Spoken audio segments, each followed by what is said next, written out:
ଓଡ଼ିଆ ଭାଷା ସାହିତ୍ୟ ଓ ସଂସ୍କୃତି ପରିଷଦ ଚମ୍ପୁଆ ପକ୍ଷରୁ ମହାବିଷୁବ ସଂକ୍ରାନ୍ତି ଓ ଓଡ଼ିଆ ନବବର୍ଷ ପାଳିତ ହୋଇଯାଇଛି।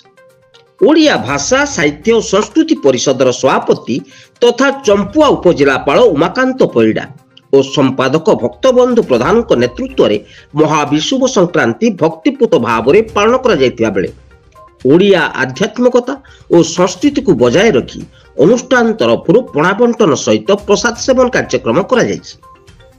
ଏହି ପରିପ୍ରେକ୍ଷୀରେ ଓଡ଼ିଆ ଭାଷା ସାହିତ୍ୟ ସଂସ୍କୃତି ପରିଷଦ ପକ୍ଷରୁ ଚମ୍ପୁଆ ଉପଜିଲ୍ଲାପାଳଙ୍କ ଆବାସିକ କାର୍ଯ୍ୟାଳୟ ପରିସର ବଗିଚାରେ ଚମ୍ପୁଆର ବିଭିନ୍ନ ସଂଗଠନ ଓ ସରକାରୀ କର୍ମଚାରୀ, ବିଦ୍ୟାଳୟର ଛାତ୍ରଛାତ୍ରୀ, ଗଣମାଧ୍ୟମ ପ୍ରତିନିଧି, ଓକିଲ ସଂଘ, ବଣିକ ସଂଘ, ଅବସରପ୍ରାପ୍ତ ସୈନିକ ସଂଘ ଯୋଗ ଦେଇଥିବା ପ୍ରାୟ 800ରୁ ଉର୍ଦ୍ଧ୍ୱ ଜନସାଧାରଣଙ୍କୁ ଏହି ଅନୁଷ୍ଠାନର ସମାଜସେବୀ ହବିଦାସଙ୍କ ସହିତ ଓଡ଼ିଆ ଭାଷା ସାହିତ୍ୟ ଓ ସଂସ୍କୃତି ପରିଷଦର ସମସ୍ତ ସଦସ୍ୟମାନଙ୍କ ସହଯୋଗରେ ଏହି ପଣା ବଣ୍ଟନ ସହିତ ପ୍ରସାଦ ସେବନ କାର୍ଯ୍ୟକ୍ରମ କରାଯାଇଛି।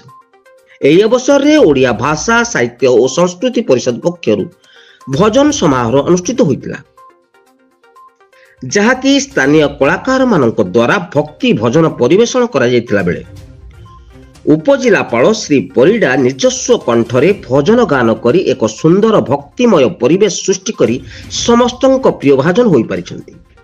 କେନ୍ଦୁଝର ଚମ୍ପୁଆରୁ ମମତା ସେନାପତିଙ୍କ ରିପୋର୍ଟ, ଜନତା ଜିନ୍ଦାବାଦ।